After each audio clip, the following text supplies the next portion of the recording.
Hello, Canada. Hello, United States of America. Greetings to everybody here in Panama and all over the planet. My name is Kevin J. Johnston. This is the Kevin J. Johnston Show that runs every single Tuesday at 9 p.m. Eastern Time. We have a lot to cover. This is going to be a great show because there's a ton of information here that each and every single one of you need to hear and need to know. As you all know, those who have been watching my show for a long time, I had to escape communist Canada because there's a fatwa that's still there. There's an Islamic fatwa on my head because I told the truth about Islam. And of course, I would say, everybody, that the Canadian government made it very difficult for me and everybody like me to do business, to live, to be free, to do whatever we wanted. I came to a free country. Panama is a free country, everybody, and I'm very proud, very happy to be here. Very happy with the way I've been accepted down here. And I now need to address something that the Canadian government is saying about Panama, which has been my home for the last 7.5 months and will be my home for a very long time to come. All right, everybody. We have a story of a French-Canadian couple who drove a bus from Canada to Panama. And these people didn't really think it through at all. They said, hold on, in my French-Canadian accent, we buy the big bus and we drive all the way to Chile, Colombia. We do that thing, we go over there with Jacques. Yeah, well, what this couple did is they bought themselves a really expensive bus. And they drove this really expensive bus through the United States, through Mexico, through Guatemala, through Nicaragua, through Costa Rica to arrive here in Panama. And I'm guessing maybe that's when they figured out that there is no highway from the Darien area of Panama to Colombia. The land is impossible to build roads on. It's impossible to build a highway on. It's called the Darien Gap because there's an 80-kilometer gap between the last town on the highway in Panama and the Colombian border. Yeah. So this couple, here they are. There's the picture. Yeah, they're French-Canadian, and they bought the big bus over there, and they're driving this thing all over the place. Now, here's what they say. This married couple says that they parked their bus and they're just minding their own business, and 15 men with machine guns robbed the bus. Yeah, that's what they said. 15 men with machine guns in a country where you cannot buy machine guns, in a country where if you even had one, the cops will just shoot you dead. Apparently, 15 guys have machine guns, man, and they robbed this French-Canadian couple, So they say that there's the bus with bullet holes. Those are not bullet holes. Those look like baseball bat holes or perhaps tire iron holes. All right, let's look at this picture here. Well, conveniently, I guess they want their windows paid for. But let's carry on. They said that was shot out. I don't see any bullet holes in the staircase in behind that window. So that looks like it was kicked, not shot. You all maybe remember watching the videos of me at various gun clubs all over the United States and all over Canada, shooting hundreds upon hundreds of rounds into various objects. And I can tell you that if you shoot into aluminum stairs on a bus, the bullets will at least bare minimum leave a dent in the staircase. There's no dent. And when you shoot through glass, the bullet goes right through the glass and doesn't shatter the entire pane like Hollywood says. So there's some more bus photos here. That's not what bullets do. That's a tire iron or stick. That's not a gun. What else do we have here? We've got, see? Again, baseball bat. That's not bullets. Then we've got this one. There's no bullets. There's no casings anywhere. That was hit with something. Then what else? Oh, and he's got a boo-boo on his head. And we have one bullet here. Now look at the back of the bullet. Have a look at the end of the bullet there. Does that look like it's been fired, or does that look like a bullet they maybe bought in a, I don't know, a collector store or a surplus store and just kind of dropped there. It also looks like it's been driven into the ground. So someone put it there and stepped on it? Is that what's going on here? And there's the married couple. The French-Canadian chick. She's not a bad day. Too many tattoos for my liking. But conveniently, they've got themselves a GoFundMe page or whatever this website is. So you've watched me. All of you have watched me walk alone through the worst possible slums here in Panama. And what do people do here? They invite me over to have a barbecue with them. They don't shoot me. They don't hit me with sticks. They don't threaten me. I don't get dirty looks. I have a theory here based on how much attention this married couple apparent robbery is getting. And to which they're saying, we want a travel ban imposed upon Panama, so Canadians should not be allowed to go to Panama because our windows got broken on our bus. And apparently 15 guys had machine guns pointing them at us, where you saw that not one bullet got fired on this bus. I have an alternate theory. And I don't care how upset people get with me. Based on the fact that I live right beside a slum, I might add, everyone. I live in an area where I can take 50 steps and be in a slum, or I can take 50 steps and be in the richest land in Panama. I live in this incredible area. It's this perfect balance I've got. If I feel like hanging out and dancing in the streets, I go to the slum. If I feel like going and talking to snooty tourists, then I go to the rich part. But I've never seen guns on anybody. I have never seen a Panamanian walking around with a knife in any threatening manner. The guys that work in Panama, they have machetes, but that is because they cut trees with it. They cut grass with machetes. It's actually a tool of use here. But I've never seen a Panamanian running around with a machete up like this. That's Jamaica. That's not Panama. So I've got a theory that this couple who drive this big tour bus that probably cost them a couple $100,000 to buy and probably costs about $2,000 to fill the tank, I think they ran out of money. That's my take. This is me based on how well I've been treated by the police, by the government, by the poor, by the rich, by everybody here in Panama. There is no way 15 guys showed up conveniently when a French-Canadian couple shows up with a bus. They just show up and shoot the bus where you can see there was not one bullet hole. No, this couple thought they were going to do their dream tour, ran out of cash, and made this story up. That's my theory. So, Canada, Panama City, the capital of Panama, is safer than Toronto. It is safer than Toronto. It is safer than Montreal. It is safer than Vancouver. It is absolutely safer than New York and Los Angeles.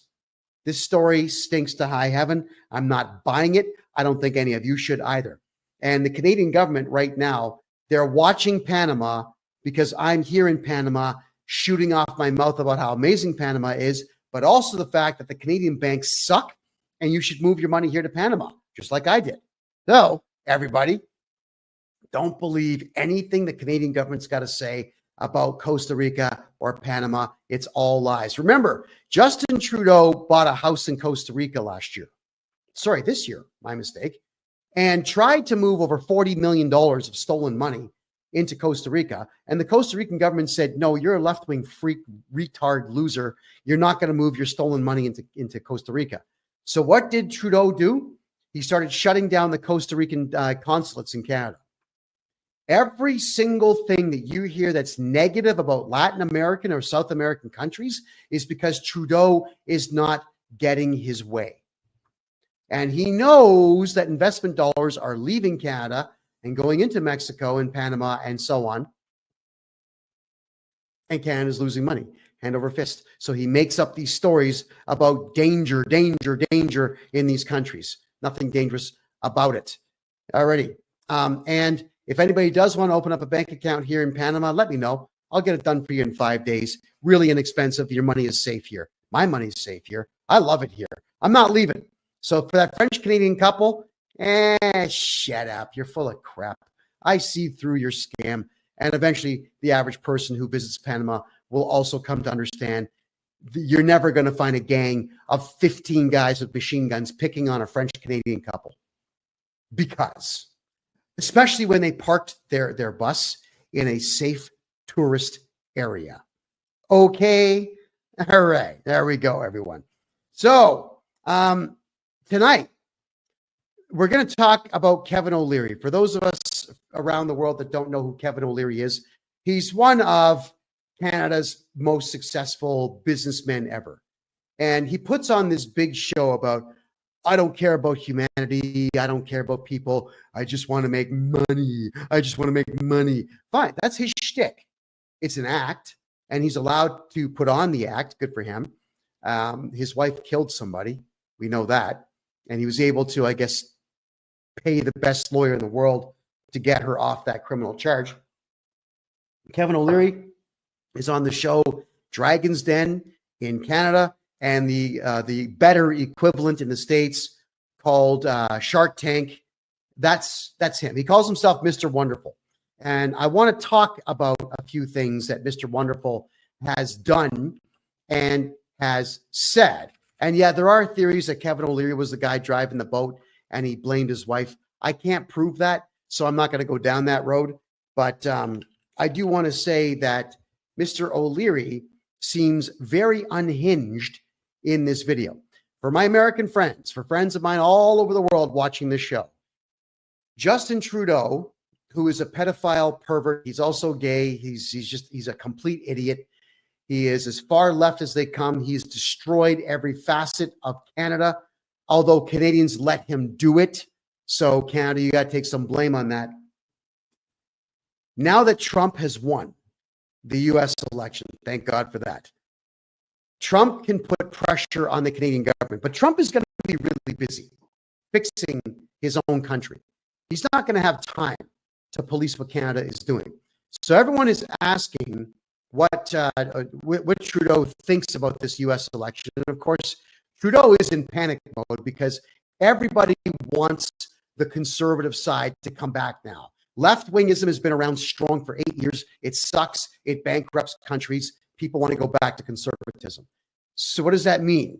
Well, it means that Pierre Poilievre, who's the leader of the Conservative Party of Canada, stands a good chance of winning the Canadian federal election next year in November. But Canadians all say, he's going to be our savior and he's going to fix us all up. No, he's not, because he can't. First off, Trudeau is a freak. He's a psychopath. He's completely out of his mind, and he hates Canadians in general. He made that very clear. But Pierre Poilievre in Canada is the one who's brought forward this digital ID thing. That was the conservatives that brought that up, not the liberals. What he said was, we have to protect children from pornography. Not the pedophiles running the courts in Canada, not the pedophiles running the justice system and the police departments and the education system. He never brought any of that up. He blamed Pornhub.com. That's right. He says Pornhub.com is responsible for all of the pedophilia in Canada. Not his party, not the Liberal Party, not the NDP Party, not the Green Party, not the Democrats in the United States. He didn't blame any of that. He blamed a private company for it. So he says that if you're going to be able to watch pornography on the internet, that we want you to have digital ID. So for Canadians out there that think Pierre Poilievre is the end-all be-all savior next year, should he take office, I'm telling you that digital identification is going to be a thing within 6 months of him taking office. 6 months. You watch. Don't listen to me. But remember what happened the last couple of dozen times Canadians didn't listen to me? Oh, yeah. What happened? Radical Islam took over Toronto. Communist China took over Vancouver. The economy tanked. Pedophiles, just like I told you they would, pedophiles now run the court systems in Canada. Pedophiles do what? They are teachers now in your schools. I warned you about all this stuff. And what happened? I got arrested for it. And Canadians went, yay. Kevin's insulting Canada. You can't do that. Yay. Lock him up. Okay. So now what? I'm in Panama getting really rich, and Canadians are stuck in Canada getting really, really, really broke and really, really poor. So I'm not here to gloat on that, but I am here to help Canadians and Americans who are watching this figure out what's really wrong, and I'm going to be offering solutions. I'm not just here to complain, because if I'm going to complain about how terrible things are, then it's just a friggin' echo chamber. And I don't want to be an echo chamber. I want to be the guy that's got answers. And right now, Kevin O'Leary, Canada's richest guy, he's got no answers except for himself. He knows how to make money for himself. Good for him. But I know how to save money for all of you. I know how to make money for Canadians. And I'm going to share some of that with you tonight. So let's play his video today. This is going to take about 4 minutes to get through. So here we go. This is the interview where he seems a little unhinged to me. Here we go. No, want to talk Canada now. We saw Prime Minister Trudeau's immediate reaction saying, don't worry, Canada, everything's going to be fine for us under a Trump presidency. We're fine with a Trump victory. Kevin, what is Trudeau really up against here? Trudeau is now a mouse in the kitchen running around. You see them just under your cabinetry. His own cabinet has a broom and they're trying to get him. They're going to get him. They're going to get that little mouse pretty soon. And it's going to be great because it's going to open up Canada to bring back to international investing. I am very excited about investing in Canada again. I haven't touched it in 8 years. Trudeau's the worst manager in history of Canada. I've said that countless times. It's the end game now. It's very important that we get rid of him soon. But I think Canada is in a great position right now because we need energy in North America, and we have it. We need data centers. Canada can lead in AI. We need to get rid of Trudeau. I thank him for his service, and it's time to move on. I mean, they're going to get the mouse. The broom's going to hit the mouse soon. That's what's going to happen. But the question is, Kevin, who is that leader in Canada? Does Canada even have nobody? Such a candidate?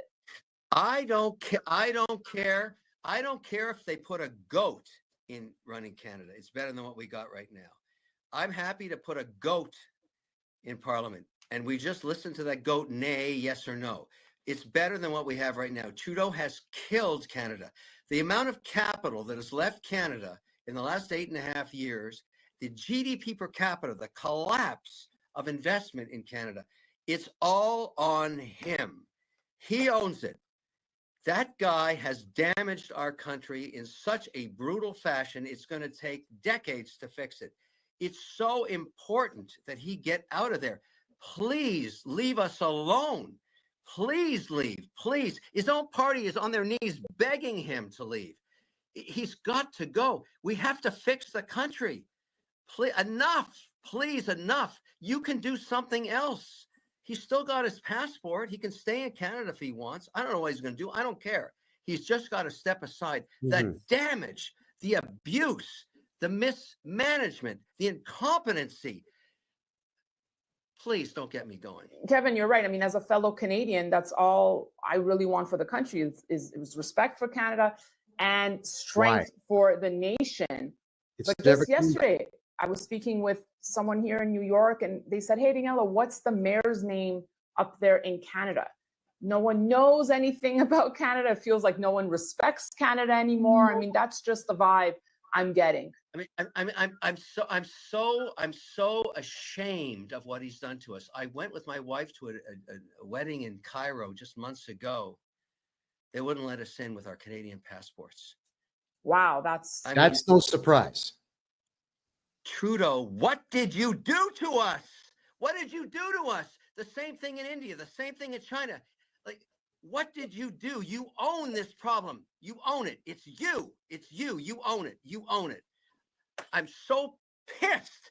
I have a Canadian passport, the most coveted passport on earth. What did he do to us? I don't even know why they're pissed at us. I have to use my Irish passport to go to a wedding, and I'm so pissed. Well, thank you for that heartfelt plea, Kevin. I'm sure it resonates with many. All right, everybody. So he looks a little unhinged. He does. He looks a little unhinged to me here. So let's talk about it. Yes, the Canadian passport used to be the best one in the world to have.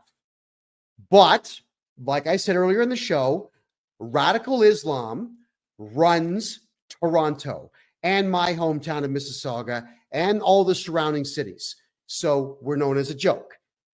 The very bizarre radical leftist LGBTQ freaks, they run Montreal, the second biggest city in the country, and all the surrounding towns like Baie-d'Urville and Pierrefonds and whatever else.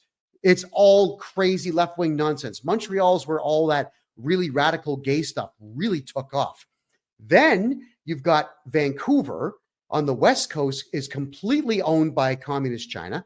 Then you've got Surrey, British Columbia to the southeast of Vancouver, which is completely run by India. So Canada has become a joke in that every other nation and culture and whatnot runs Canada. And we have allowed foreign trash with very low IQs to take over almost every branch of the Canadian government. So Kevin O'Leary comes out and he does tell the truth about the fact that Canadian passport means nothing anymore. It's junk. It's junk. It's better to have an American passport now that Trump has won. But he's saying that with Trudeau eventually leaving, that somehow Canada is going to be a great place to invest. He said that. The guy's worth billions. And that's a really stupid thing for a billionaire to say. And I mean over the top stupid. So I'm going to go now through, and I suggest everybody who's ever thought about going to Canada or investing in Canada, please stick around for the next 90 minutes so that I can explain to you why Canada sucks, why it's going nowhere, and why Kevin O'Leary is wrong with everything that he said. So first off, let's cover something. I don't know if anyone out there is familiar with FinTrack in Canada. FINTRAC, FinTrack. It's one of these post-Islam things where supposedly FinTrack was supposed to have a look at all of the bank accounts in Canada that were making really large deposits and transfers and scrutinize them so that FinTrack would know who the terrorists are. Yes, Grayman, I'm a Canadian citizen and I don't want to be. I'm embarrassed by Canada. I'm completely embarrassed by all of it. It sickens me to think what Canada has become over the course of the last 20 years. So yes, I'm a Canadian. I live in Panama now. I've got my residency applications into 6 different countries because other countries around the world have a lot of money. And there's money out there. FinTrack was supposed to protect Canadians and Americans from illegal transfers, legal bank transfers, terrorist funding and whatnot.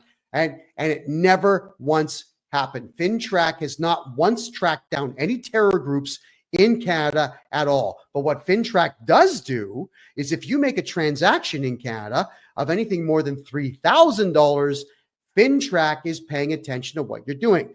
There's your digital identification nonsense right now. So everything you do in Canada over $3,000, this terror watchdog is tracking it. They're recording everything that you're doing. They're doing the same thing with crypto transactions. So there are companies in Canada called Coinberry and ShakePay, BitBuy, and a few others. But if you make a transaction with Ethereum or Bitcoin or XRP or any of the big boys over $3,000, FinTrack asks the following questions. Who are you sending it to? Why are you sending it to them? What is their name? Where do they work? What is their work phone number? What is their home? I'm serious. This is what FinTrack is asking Canadian citizens, not the terrorists who can move whatever they want, but Canadian citizens. Now, Kevin O'Leary, as you know, got involved with Sigmund Bankfried with that whole FTX scandal. And I don't know the exact number, but legend has it that Kevin O'Leary lost over $400 million in Bitcoin and digital asset investment. So what does he do? He opens up a new company called Wonderfy. So it's Mr. Wonderful, Kevin O'Leary's university for Canadians on how to learn how to deal in crypto, which then turns around and buys up Coinberry, which is a place you could buy Bitcoin and Ethereum. And then he cooperates fully with FinTrack. So if you're ever wondering why FinTrack is watching what you're doing in Canada, that was Kevin O'Leary, because he got ripped off by Sigmund Bankfried, hopefully who does like 25 life sentences for what he did. But I'm saying to you here is that Kevin O'Leary got angry, and now we got to pay the price because FinTrack is watching every transaction Canadians do over $3,000. Now, why would you want to invest in a country that does that to its citizens? And I'm speaking to you as a Canadian, to Canadians especially. My God. So that sucks. Kevin O'Leary says Canada is going to be great to invest in.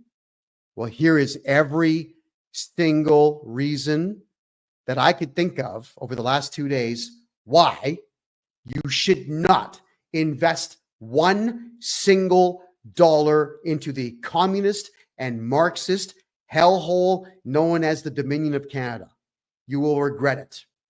First and foremost, Canada is a communist police state. That is correct. A communist police state. The police in Canada are monitoring everything that Canadians are saying. Instead of going out and fighting crime, what they do is they sit on social media like the losers that they are, and they are watching everything that Canadians are saying and filing criminal charges against Canadians, even if the things that you're saying do not affect anyone. They're using Section 319 of the Criminal Code in Canada, which is called willful promotion of hatred, to state that everybody, especially white people who have opinions against the government, need to be charged because somehow they are hurting the Canadian public. Yeah, amazing, huh? So what's going on here is from the year 1998 to about roughly 2004, the crime rate in Canada dropped. It just fell off. So the court system said, we're not going to have those bastards in black gowns in Canada, the judges. We're not going to get our $400,000 salaries anymore. So what they did is they took discretion away from police to not waste their time charging people and arresting people for silly things. And they said, if someone even speaks out of turn, arrest them and put them in the system. So Canada, in that time, the arrests just went right through the roof. So you can get arrested in Canada for anything. Offending somebody, coughing too loud in a restaurant, they'll call it causing a disturbance. That's the actual criminal charge. Saying anything on social media that left-wing freaks don't like. Protesting now gets you arrested. Yeah. Protest. So if you were to protest any of the pedophiles harming children in Canada, the police will arrest you. And what they always do to make a big deal of it is they send out the really crazy, morbidly obese lesbian cops to manhandle men so that they can make a production in Canada about the fact that men are not to be respected in any way. So with it being a complete police state, nobody's safe in Canada except the criminals. The criminals in Canada are very safe. The more violent somebody is, the safer they are in Canada, but the more intelligent and outspoken they are, the safer they are not in Canada. And yes, I know it's exactly the same in the United Kingdom. So in Canada, honestly, the police are of no value at all. Why do we have police in Canada? Why invest in a country that arrests everybody for nothing? Just to keep the courts employed, to keep the judges and the crown attorneys employed. And for those who are curious, I was originally born in Toronto and raised right next door in the city of Mississauga, which was great when the population was only 175,000. It sucks now with 1.2 million, most of whom don't even speak English and weren't born in Canada. Period. All right, everybody. And the federal election in Canada is next year in November, everyone. So the left wing now. I think that we've all been able, with 4 years of Biden and Harris in office in the United States, have had an opportunity to see what left-wing politics can do to an entire country. America, Do you like what happened to your country? Canada, do you like what's happened to your country over the last 8 years? Left-wing nut jobs do not create anything. If you've ever had a look at the politics of left-wingers, here's what they say. Unfettered immigration good, white males bad, Christians bad, Muslims great. We have, pedophilia good. That's how they think. And in doing so, they'll also say capitalism bad, oil bad, gasoline bad, and electricity bad. But of course, everything that they do is on computers and phones, which are made of petroleum-based plastics and which run on electricity, which is created by, you guessed it, nuclear power. So they are out there screaming at the top of their lungs that everything that they use is bad. And what they've done is gone out of their way to look at guys like me and Christians and so on, to say that you're bad and we're going to shut your businesses down. So for the last 8 years in Canada, the left wing has gone out of its way to shut down the economy, to destroy the businesses of good people. But, and this is for the conservatives now, for conservative Canadians, it's your fault too. Because when the left wing started saying, oh, that store owner's a bigot or a racist, you went along with it. Why? Why did you go along with that? You went along with it and you helped the left wing kill the economy of Canada. And now the left wing runs everything. They run municipal politics, provincial politics, federal politics. They run the courts, the police, the education system, and they run all the administrative governments and all the administrative government bodies out there. The left-wing freaks who think there are 72 genders and who want it to be legal to have sex with children run the entire country. Why would you invest in a country like that? That's Canada. That's my homeland. I had to leave. I don't want to see pride flags anymore. I don't want to see 500-pound lesbian cops screaming at 13-year-old boys because they had a problem with their fathers.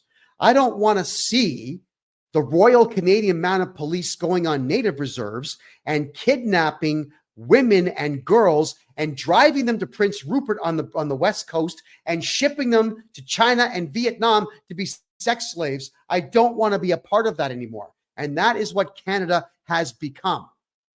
I'm pretty much the best journalist Canada's ever had because I told the truth. I'm the one that exposed Justin Trudeau in his man-on-man orgies back in 2017.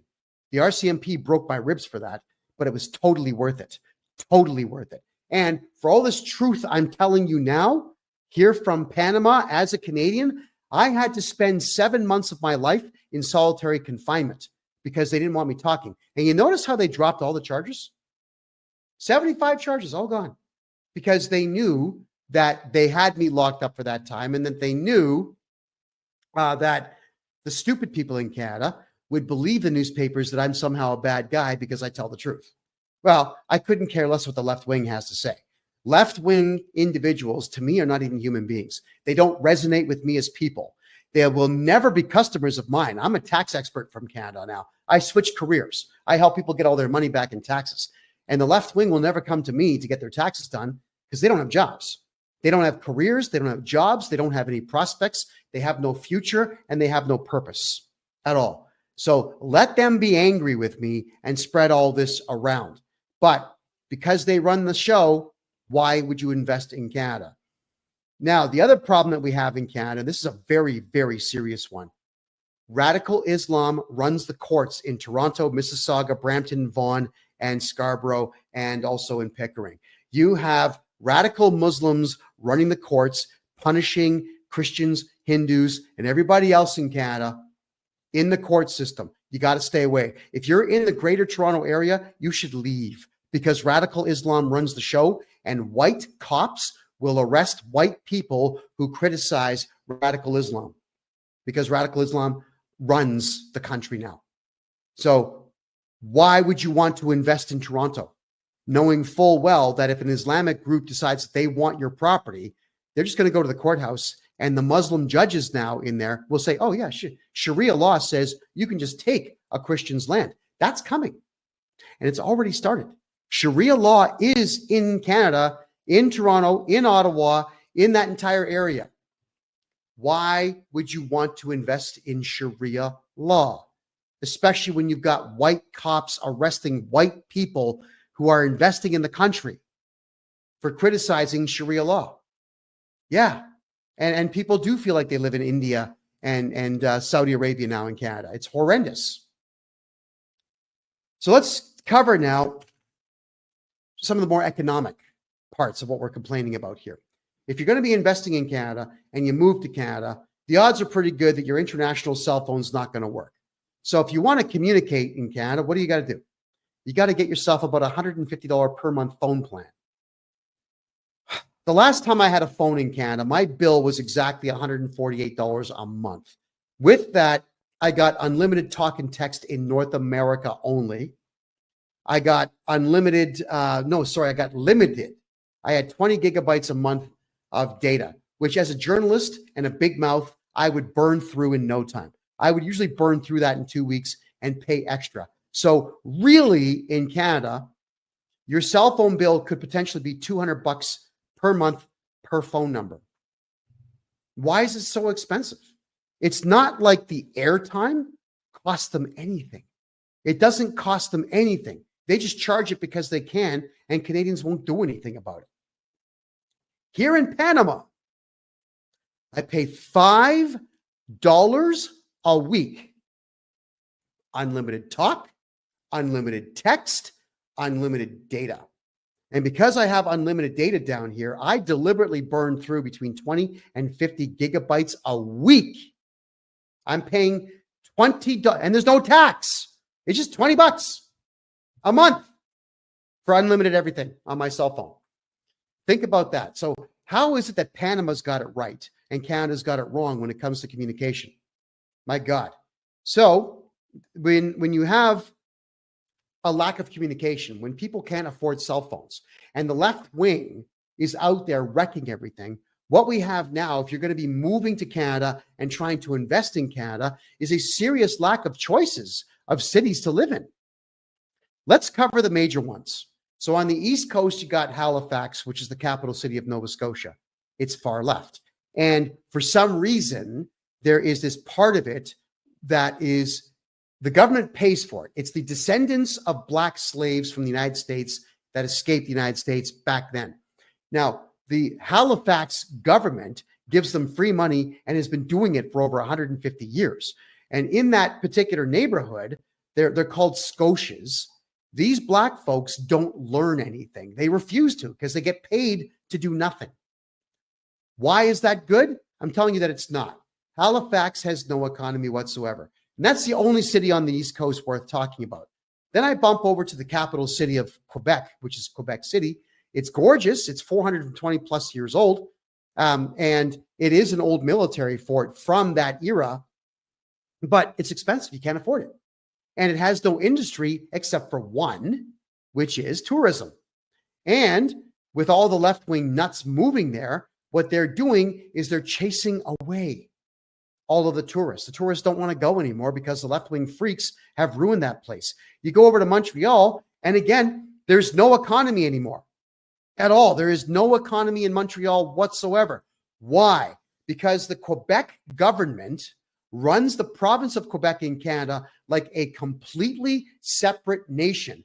And it's got its own tax structures, and it bills everybody to death. So not only are you paying excessively high federal taxes in Canada, the Quebec government will bankrupt you, and it's bankrupted just about everybody in Montreal.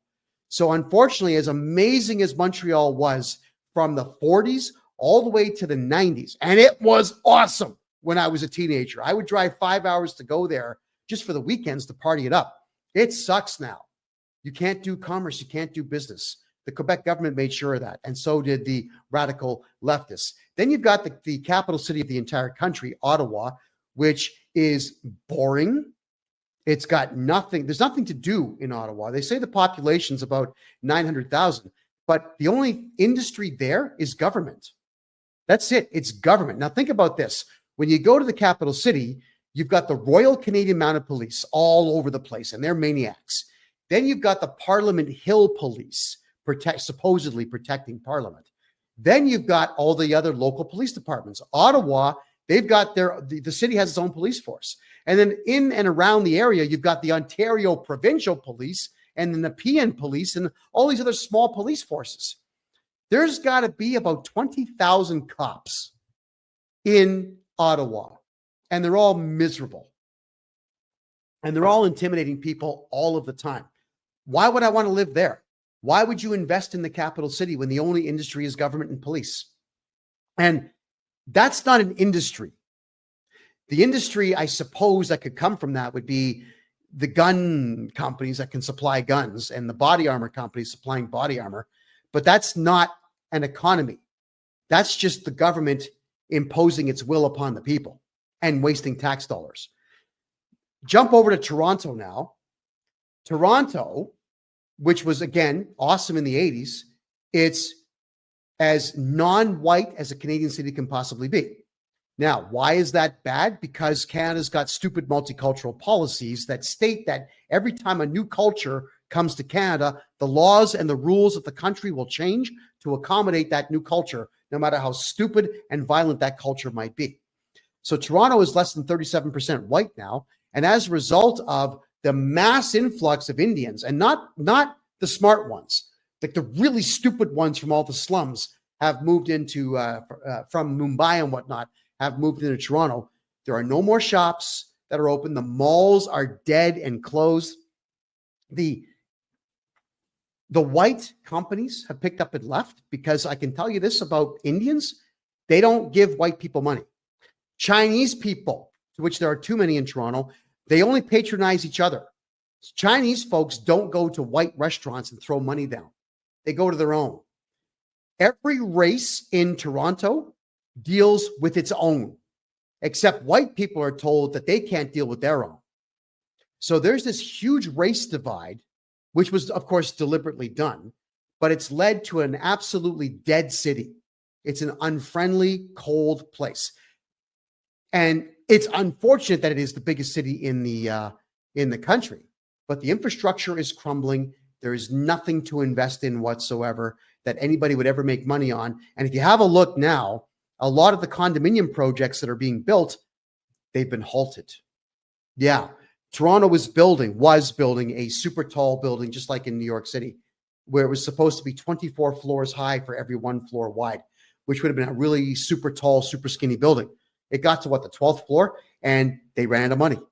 All the condominium corporations in the province of Ontario, especially Toronto, which signifies about 6 million people, are broke. They're running out of money. So if Kevin O'Leary, Mr. Wonderful, Mr. Rich, is stating that he's going to invest in Canada, well, Toronto, Ottawa, Montreal, the East Coast, what exactly is he going to be investing in?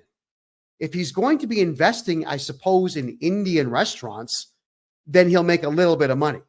But I know Indian culture inside and out. I've been around it for a very long time.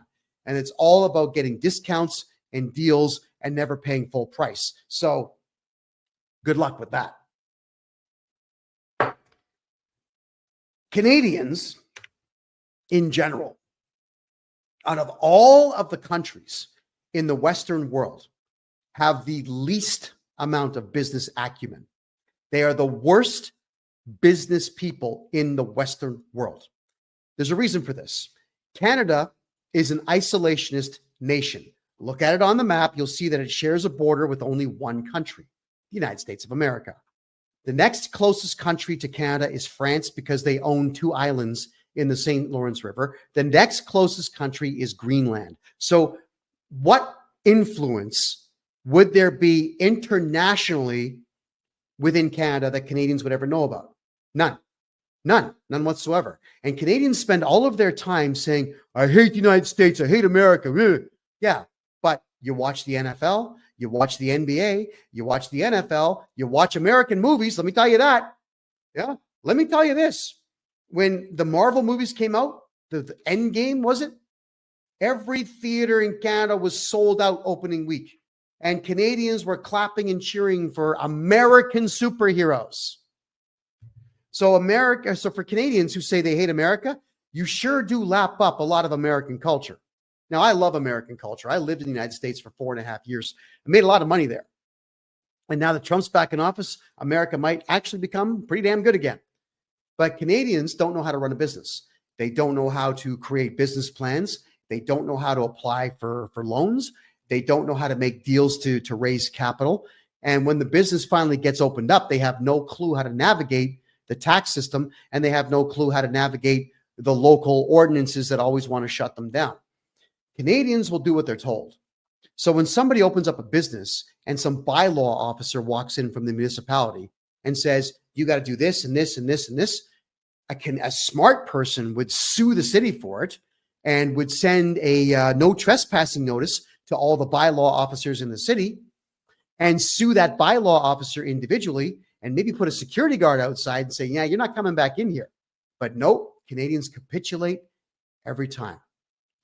Every single time. They don't know what they're doing. It's very difficult to do business in Canada. There's another thing here is that Canadians, they can't wait to follow the friggin' rules. Rules. How many times have you heard a Canadian say, hey, if I have to wear a mask, so do you. If I have to pay tax, so do you. I haven't paid tax in Canada in 24 years. And Canadians say, if I have to pay, so do you. No. You do what you want. But don't tell me I got to do what you're doing. You know, that whole adage of if your friends jumped off a bridge, would you? I usually get gross when I talk to people like that. I say, listen, I'm willing to bet that you shove 2-liter Coke bottles in your anus, but just because you do it doesn't mean I'm going to do it. All right.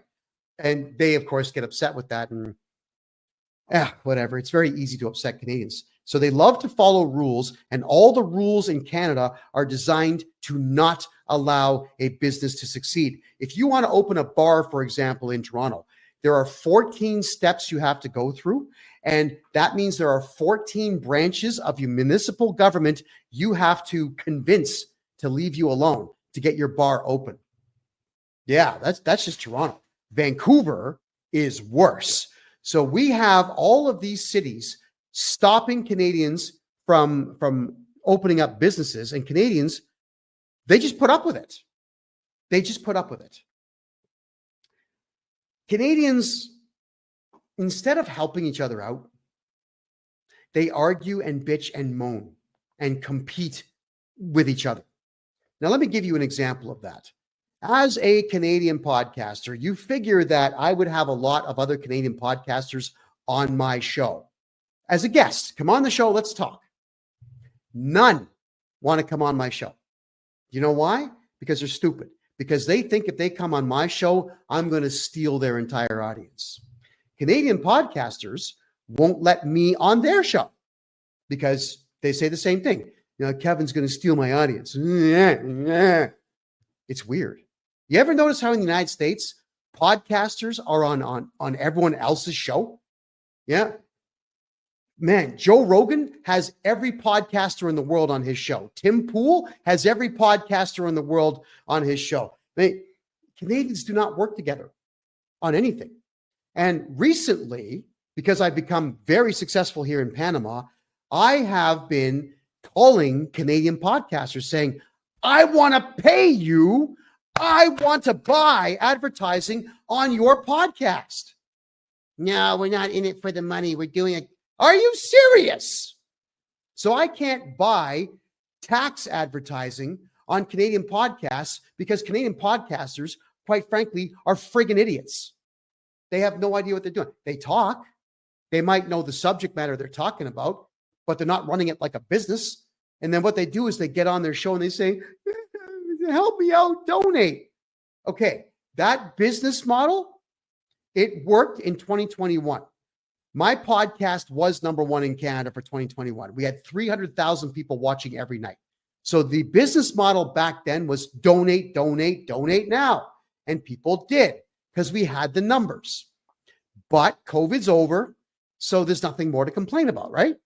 So the numbers began to dwindle. Plus, the Canadian government put they put me in prison for being really good at podcasting.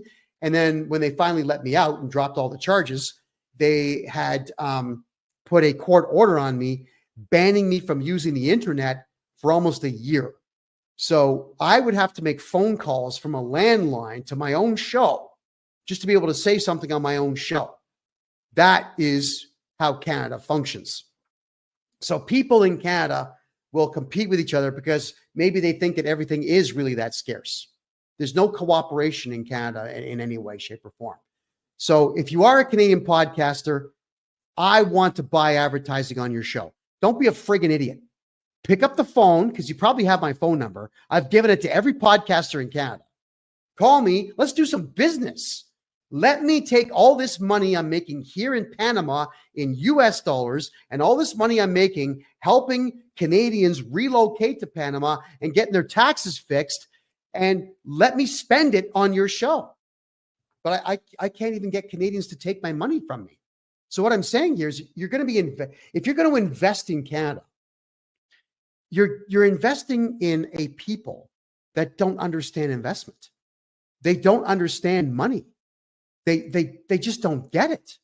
So don't invest in Canada because you're going to lose. Now, the other thing I wanted to say here is that for whatever the reason, white Canadian-born people can't wait to tell other white Canadian-born people that you can't crack racist jokes. You can't do that. Okay? You just can't. And it's amazing that they will spend all of their time policing the behavior of other white Canadians instead of going out there and running a business and making money. You know what? I don't care about anything at this particular point in life other than doing what's right. Here's what's right. I'm 53. I'm going to be dead in 30 years. What's right is for me to make as much money as I can to start a family legacy for my children and for my children's children.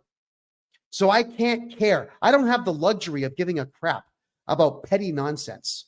I truly don't, which is why I don't care about any of it, which is why I say whatever the hell I want now that I'm in Panama. I know it offends people, but who cares?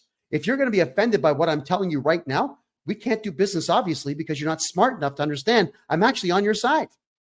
I would love to see 1 million Canadians make $1 million. And I would like to actually do all their taxes for them, of course. But I would love to see Canadians being successful. They just don't seem to want to. Don't invest in Canada because Canadians don't know what they're doing.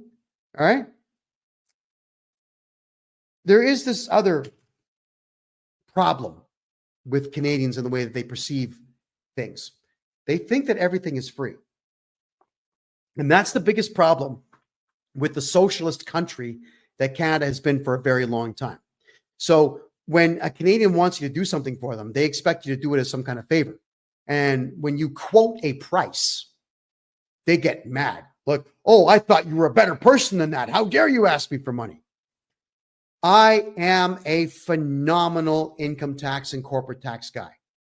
I have taken away more than $40 million from the Canada Revenue Agency, helping Canadians save money.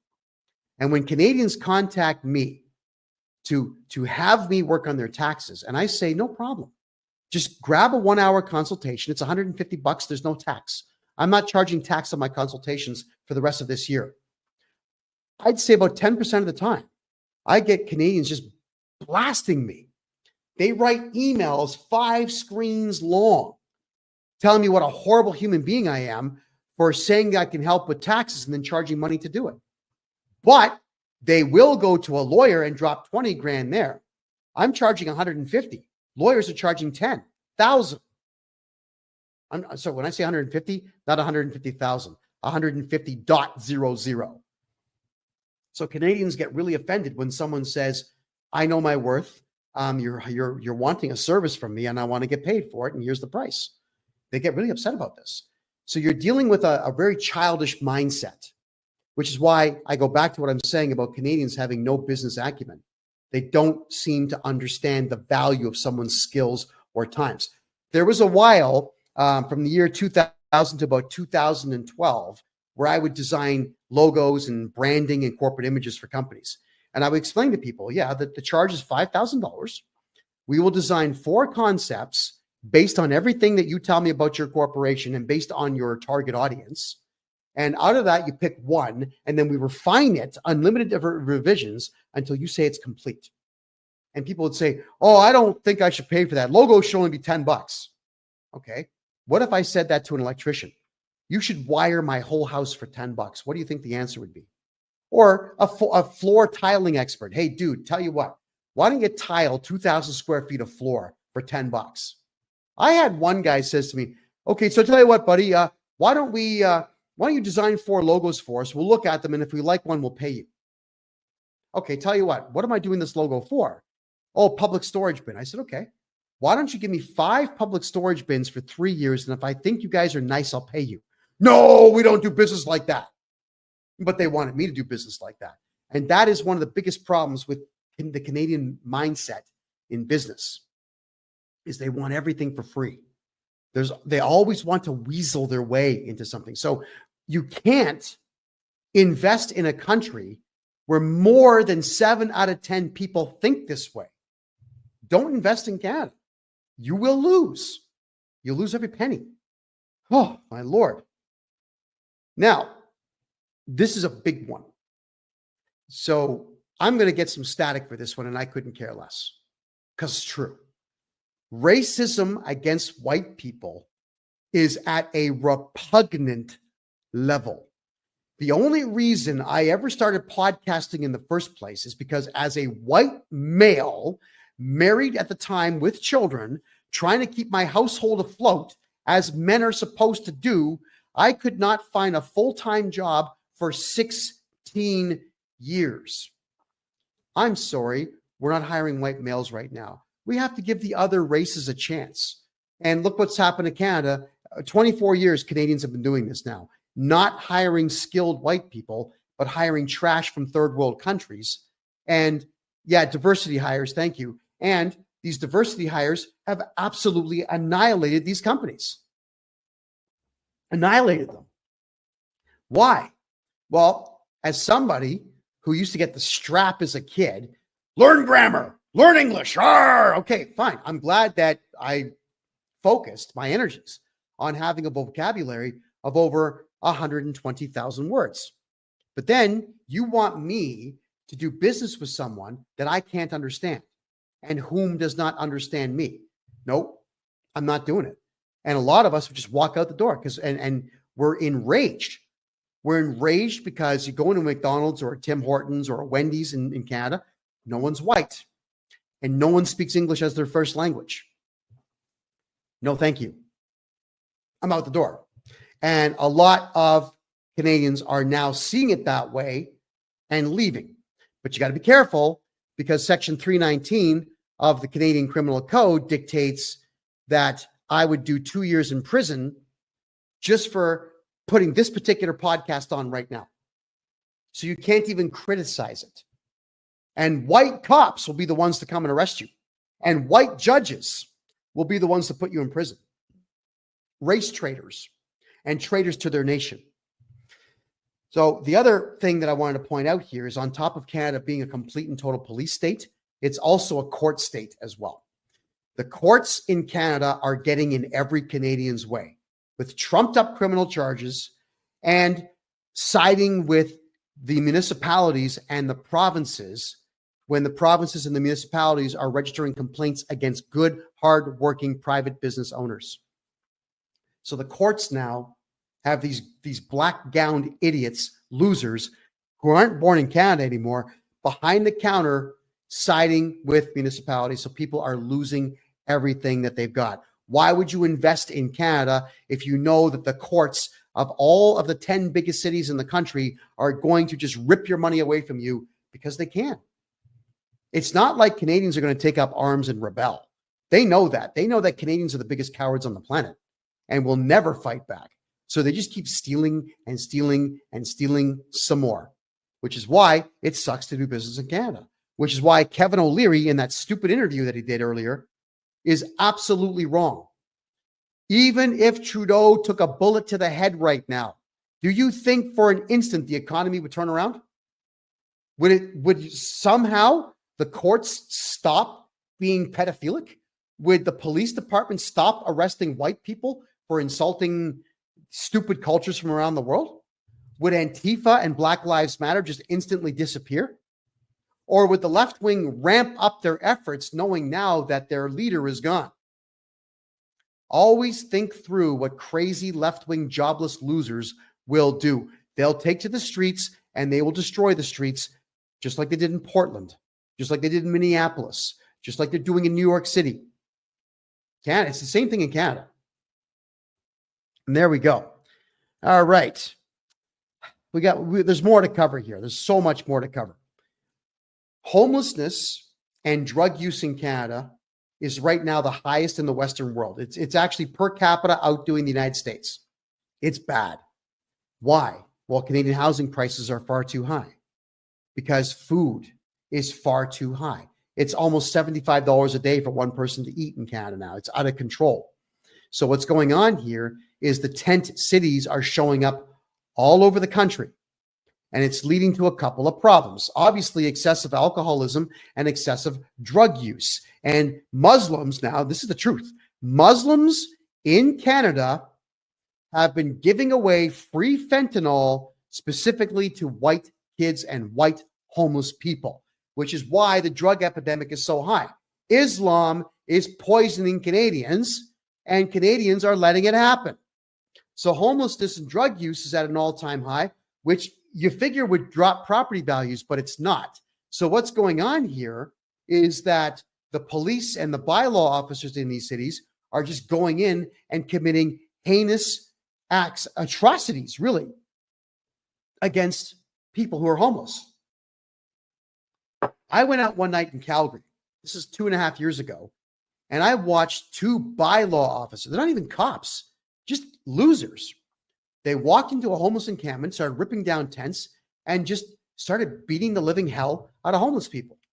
And as soon as they saw me with the camera, said, "Hey, guys, hey, smile at the camera. Tell us why you're beating up homeless people." And they would yell, "Hey, Johnston, get out of here. This is none of your business."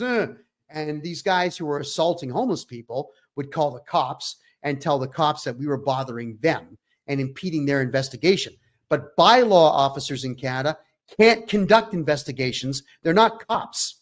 They're just security guards, losers, violent losers. So the war that the police and security guards across the country have implemented against the people now is horrendous. So are you going to invest in a country where Muslims are deliberately poisoning white people, and then white cops are killing white homeless people who are strung out on Muslim drugs? Why would you invest in a country that does all this stuff? All right, there we go. And AJ says that he lives in Calgary. The cops are just flat out rude to those that are less fortunate. Yeah. The mockery of the homeless in Canada by the higher ups is sick. It really is. It's sick. So with that in mind, all of the rich Canadians have left. They've already left the country. They're in Mexico, Costa Rica, Panama. Some of them are in Argentina. A lot of them are going to former Eastern Bloc nations like Hungary and Poland, the Czech Republic, which has now rebranded itself as Czechia, Slovakia. Everyone's leaving. Everybody who has money in Canada has already picked up and left. So if you were going to go into Canada and invest, there's no millionaires to buy what you're selling because they're gone. And I know this now because I've got a lot of millionaires in Canada contacting me to open up bank accounts for them here in Panama and open up corporations and foundations for them here in Panama. I'm spending a lot of time now with lawyers and bank managers moving Canadian money here to Panama where it's actually safe. So there's nobody to buy your products in Canada at all. I would strongly recommend anybody who's thinking about an investment there, come to Panama, put your money here. Panama is going to be a G20 country in the next 10 years. That's a fact. Canada won't be. Think about that. And thank you, Joseph, for the by the way, can we get everybody who's watching right now on TikTok and over here on Kick? Can we get double fingers going, please? Let's get the hearts flying up the screen here. Absolutely. And if you're watching on Rumble, could you please hit the thumbs up button that's directly below my name there that you see? I really do appreciate that. It really does help the algorithm discover this show and help get information like this out to the masses. All right. Manufacturing, because the rich have left Canada and taken their investment dollars with them, there's no more manufacturing in Canada. Manufacturing plants are gone. But the other problem with manufacturing in Canada, let's just say it was going to come back anyway. Canadians have become excessively lazy people. They want to work 38 hours.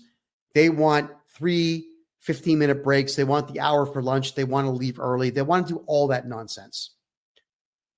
I don't know. I'm okay working a 14-hour day. I do that now. I get up between 4 and 6 in the morning every day. I start on the phone with my clients. I work with them pretty much all day. And then on Tuesdays and Thursdays, I do this live show. And then on the weekends, I'm seeing clients too. And also on the weekends, I'm taking clients of mine who fly here to Panama, around Panama, to check it out. So my workday doesn't stop. I like working. And here in Panama, you actually get rewarded for it. You do make money here in Panama. So I'm wondering, when you've got yourself a job and you've got yourself a house to pay for and children to feed, why is it that you don't want to work the extra hours? Ford left, GM left, AMC cars, they crashed because Canadians wouldn't work hard at the AMC plant in Brampton. Look up the story of the Bricklin. All right, the Bricklin sports car, which was manufactured in New Brunswick. New Brunswickers are the laziest friggin' people in Canada, and the Bricklin did not work as a car because he couldn't actually get New Brunswickers to show up and actually work. What they would do is they would work for 6 weeks in this car manufacturing plant, really half-assed, and then deliberately slap the boss so they would get fired so they could go on UI or EI, unemployment insurance from the province right away. Yeah. Kellogg's left. Heinz left. Oh, yeah. Rally Bikes left. Norco Bikes left. Nike shoes left. Oh, yeah. They're all gone. All the airline manufacturers, they're all gone. Oh, yeah. Every single major corporation in Canada just picked up and left the country. Now, unions, that's a good point, Joseph. Unions have also destroyed everything. We don't need them anymore. All they are is a mafia collecting money from everybody, and they do nothing with it, except, you'll love this one, everybody, the unions in Canada are funding pedophiles. That's correct. That's who they fund. They're funding Antifa. They're funding Black Lives Matter. They're funding the Communist League of Ontario.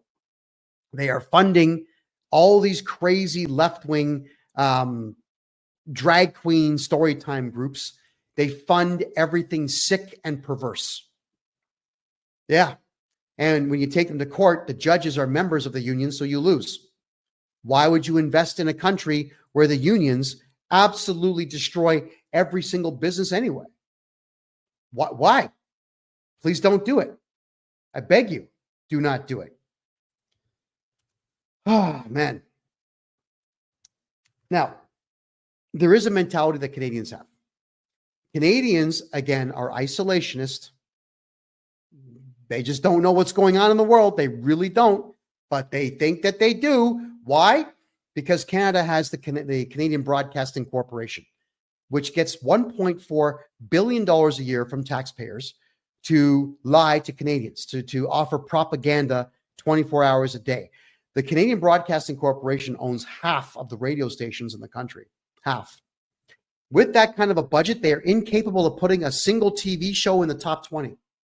It's garbage entertainment. It's not entertainment at all. So the Canadian Broadcasting Corporation lies to Canadians about the outside world. So with Canada being as broke and destitute as it is, you know what Canadians say?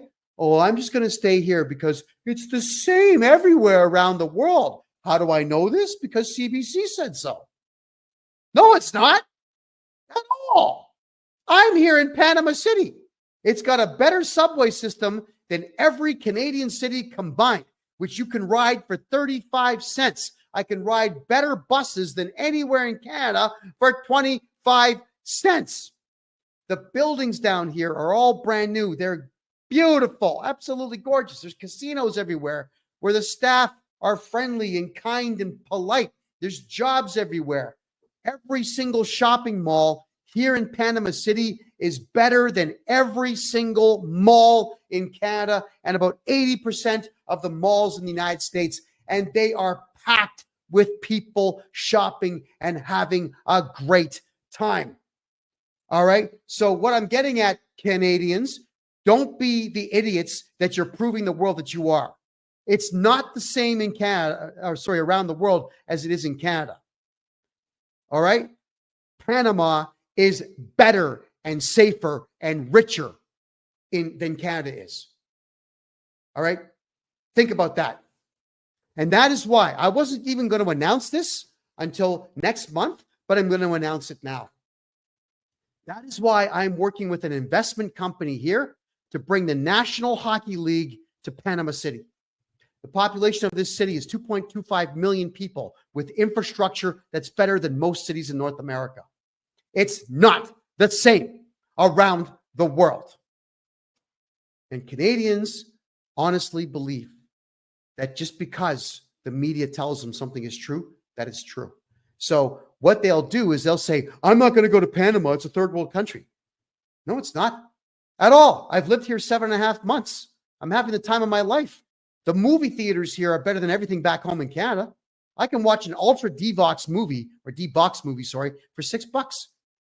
You know, the movie theaters here in Panama, when they pop fresh popcorn, they've got two types, regular popcorn and caramel. They actually melt the caramel right in front of you. It's not like it's in a bag from some Chinese distributor. No. They make it right in front of you. Panama is going out of its way to be in the top 20 around the world.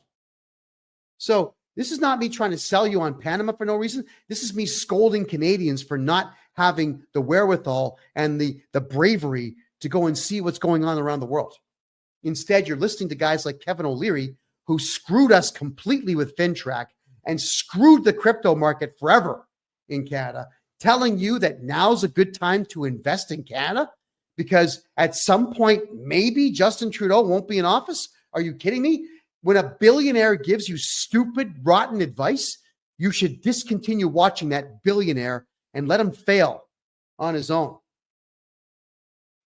Which at this point, after having listened to that stupid interview, I hope he does. I really hope he does. Now, the banks. I made a presentation to the mayor of Panama City 3 months ago. And I said, Mr. And I had a translator, of course, saying this for me. But Mr. Mayor, you have an incredible city here. There are 52 banks in the city where foreigners are investing tons of money all the time. You've got the Panama Canal, where everything from around the world gets dropped off in Panama City. I said, some of your banks offer between 3 and 12%, depending on what the investment plan is. Then I showed them what Canadian banks were paying or are paying Canadians in the way of interest. And Toronto Dominion Bank, which is one of the big ones, is paying 0.01% on your money. Even if you've got $1 million in the bank in Canada, that's the interest rate that you're getting. And all of them were floored. Panamanians couldn't believe that Canadians were getting ripped off that much. So, yeah, Canada's banking is a joke. Now, one more thing I got to touch here. Let's talk about the banks, Canadian banks. They are not respected around the world. Canadian banks will not allow you to transfer money here to Panama or Costa Rica or Mexico. Only the United States. Isn't that sick?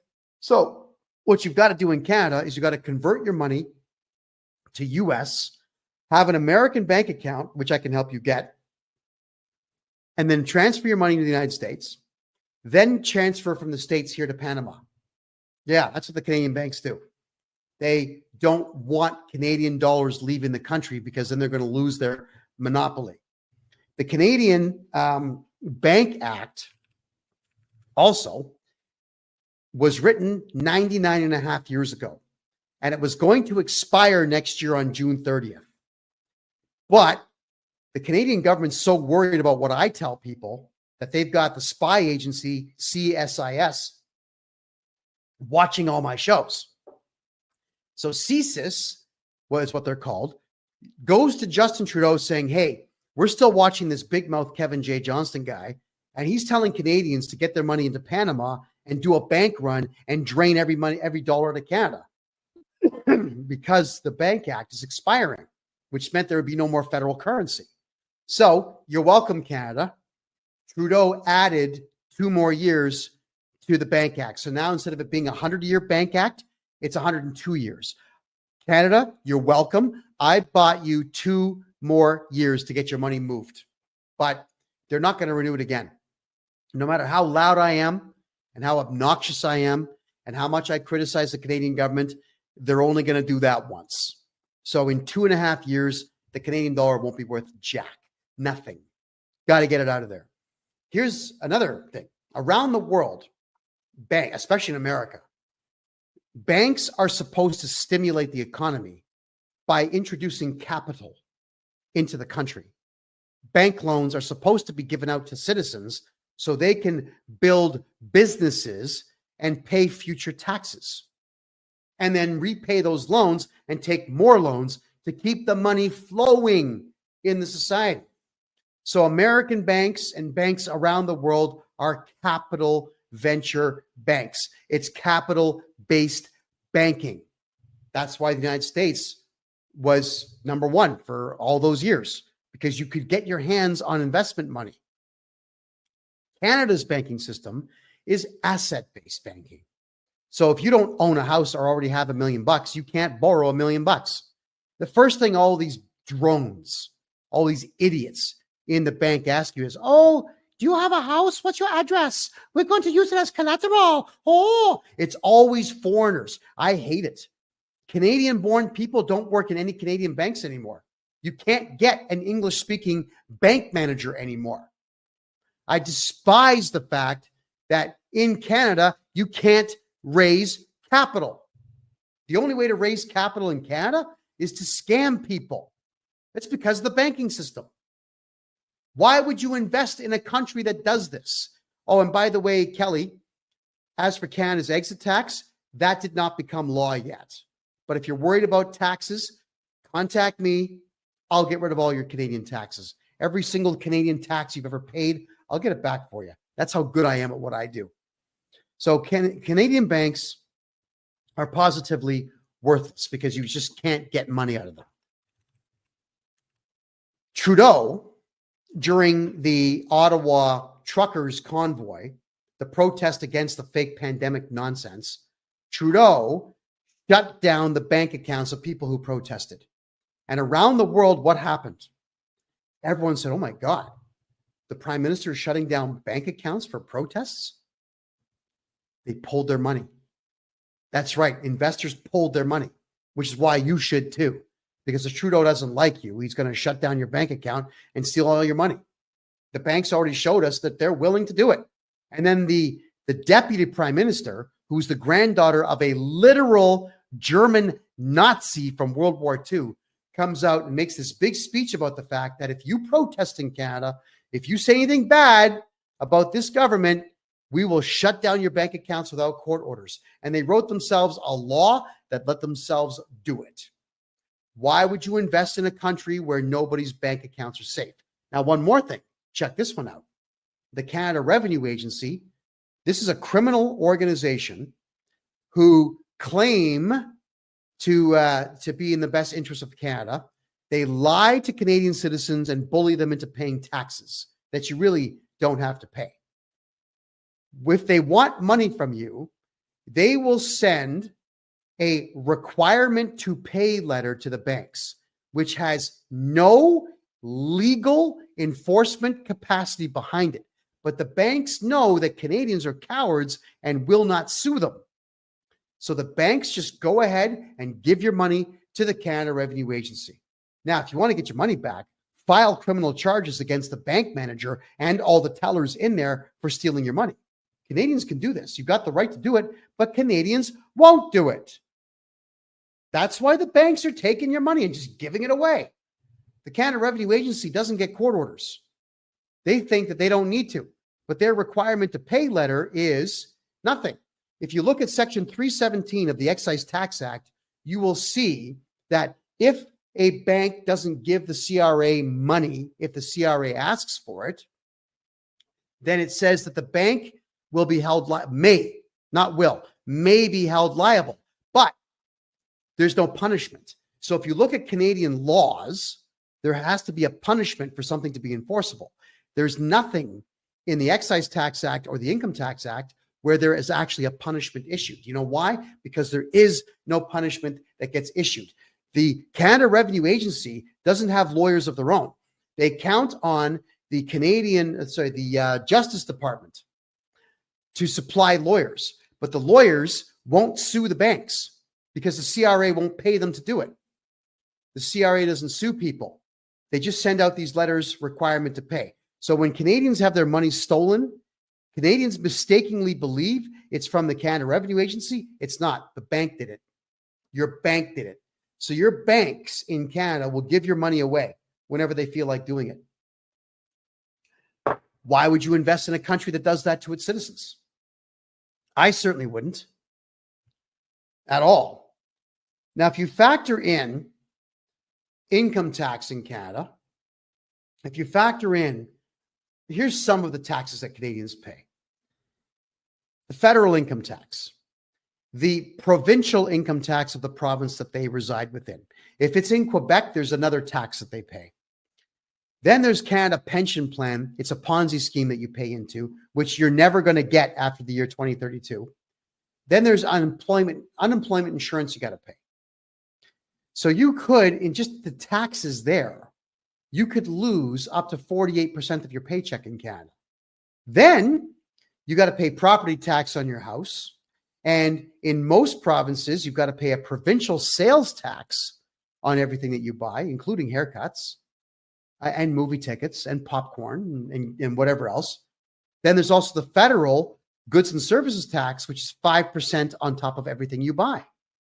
So if you buy a car for $100,000, you've got to pay in the province of Ontario $13,000 in tax. Yeah, the provincial tax and the goods and services tax. In the province of Ontario, if a used car is being registered by you, you've got to pay provincial sales tax on it. If it changes hands 30 times, that car gets taxed 30 times. So you've got the 13% tax in Ontario. In Quebec, what they do is they put the 5% federal tax on everything you buy in Quebec. Then they put their provincial tax on top of that number. So it's almost like a compound that Quebec will do. Talk about crazy. But then there's also gas tax, liquor tax, entertainment tax, hotel tax. By the time you pay all the taxes in Canada, you're losing 73% of your paychecks. And Canadians are scratching their heads. Why am I broke? I can't make ends meet. Stop paying your taxes. There's only one tax in Canada you have to pay. Only one. And that would be property tax. That's right. Property tax. Because the municipalities somehow have been able to weasel their way into stealing your house if you don't pay property tax. But you don't have to pay federal tax. You can't do prison time for it. And if you hire me to do your taxes for you, guess what happens? I'm going to go back 10 years on your tax file, and I'm going to get you back at least half of that.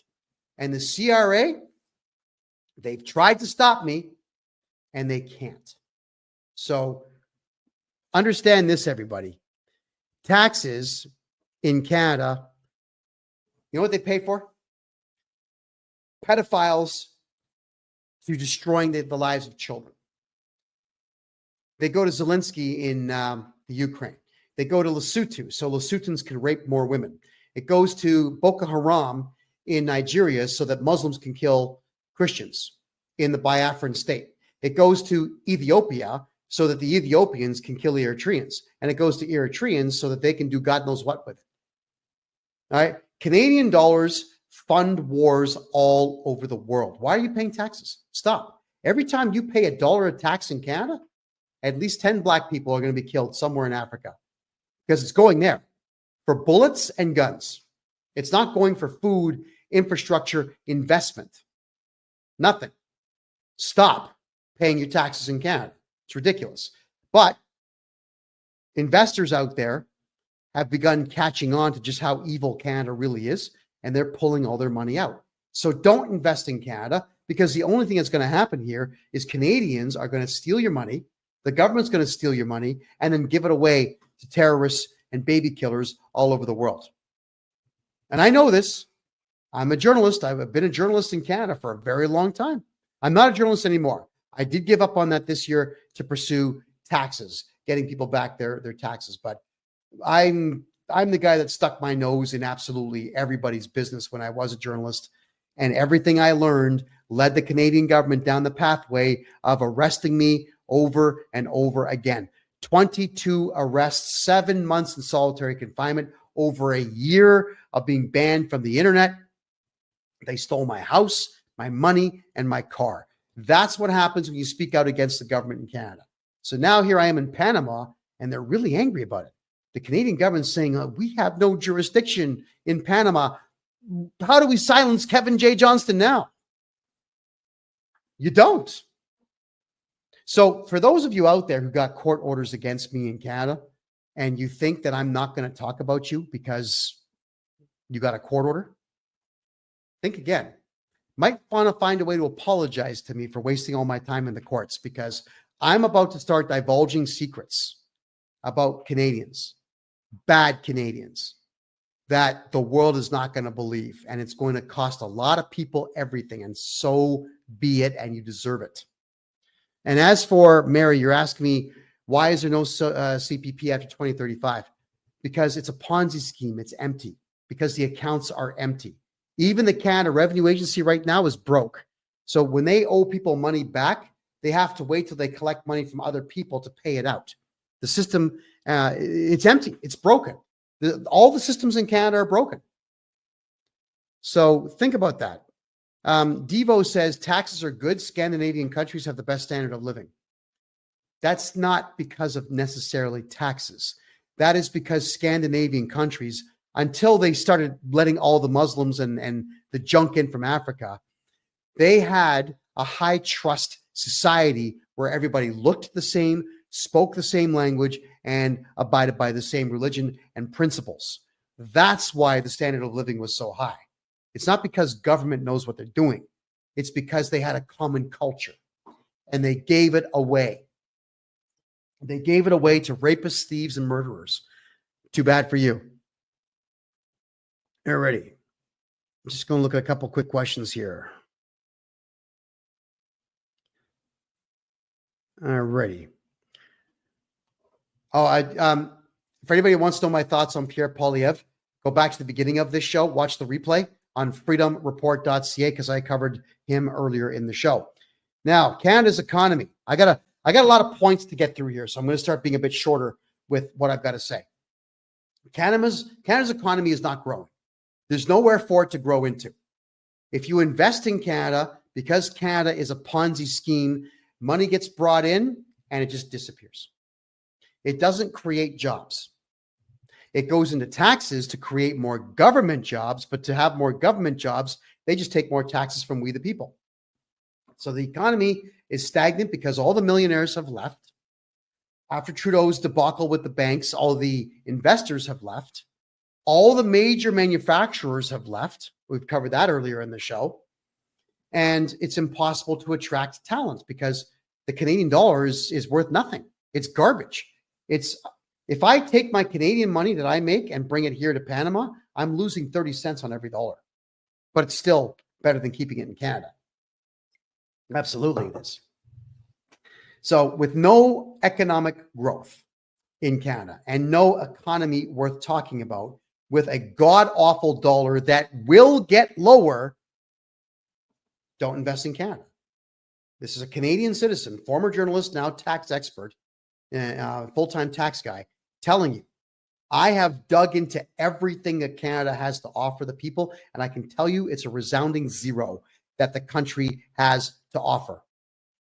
So you're better, you got to be a little bit selfish now, Canada. You can't save the country. Pick up, leave, and make money somewhere else. And Panama is on the US dollar, by the way. So you don't have to worry about the Balboa fading. It's tethered directly to the US dollar. All righty. If you're going to be trying to buy a house in Canada, you'll notice that garbage houses that were built in the 70s and 80s are selling for between 1.4 and 2.5 million dollars. Yeah, you notice that? It's because the entire housing market in Canada is part of the biggest money laundering scheme in the world currently. If money laundering was made illegal in Canada, the entire housing market and economy would completely tank. Houses would drop to less than a fifth of their current value if money laundering stopped in Canada. It's all artificial pricing. When you look at what you can buy in Texas, you can buy a 5,000 square foot home in Texas for $300,000. You can buy an 800 square foot home in Toronto for $1.5 million. And believe me, the house in Texas is a whole lot better. So Canadians can't afford houses. And even if you have a house that's worth $1.5 million, who in the hell are you going to sell it to? Who's got $1.5 million for an 800 square foot bungalow with missing floor tiles? Come on. So your home in Canada, the only way for you to make money on your home right now is take out a loan against it, like a home equity loan, and buy property around the world and Airbnb it out. You got to start to leverage what you have, because when the housing market eventually does tank, when the bubble eventually does burst, every bit of value you've got in your property is going to disappear. And it's sad, but true. So money laundering is what's elevating the prices of it. But the problem also is that municipal rules in Canada prevent everybody from doing the right thing with their own properties. So let's just say, for example, you have a farm anywhere in Canada and you want to build your own community on it. Let's just say you know how to build houses and you want to turn your farm into a neighborhood and then sell it out to other people and deed out parts of your land to those who buy the house. You can't do it. Every single provincial government in Canada will stop you from doing it. They'll get court injunctions and then they'll send the cops out to shoot you if they so desire. They will stop you from doing it. So you've got to be a developer in Canada who has already pre-bribed the provincial and municipal governments to allow construction projects to take place. So unless you can bribe politicians, and it's not going to be like $1,000, it's going to be $1 million or $2 million just to send the bribes out. If you can't bribe someone in Canada, you cannot build houses for sale in the future. You've got to be a developer with the mafioso connections to it, which is why nothing's getting built. Nothing's getting done. Everything is stagnated in Canada because the governments will stop you in every way imaginable. And yes, Hal, money talks, but look at how bad it's become in that there is no economy in Canada because the government is stopping any chance for Canadians to build an economy of their own. Yeah. Oh, there's a good one there. Develop 3D firearms. Well, I told everyone in the past, you might want to start downloading the 3D printer templates to print your own guns, because it's only a matter of time before the Canadian government bans guns. They've already started writing legislation to ban 3D printers so people can't print guns. So mark my word, the Canadian government wants your guns. Yeah, and it'll be just like Australia.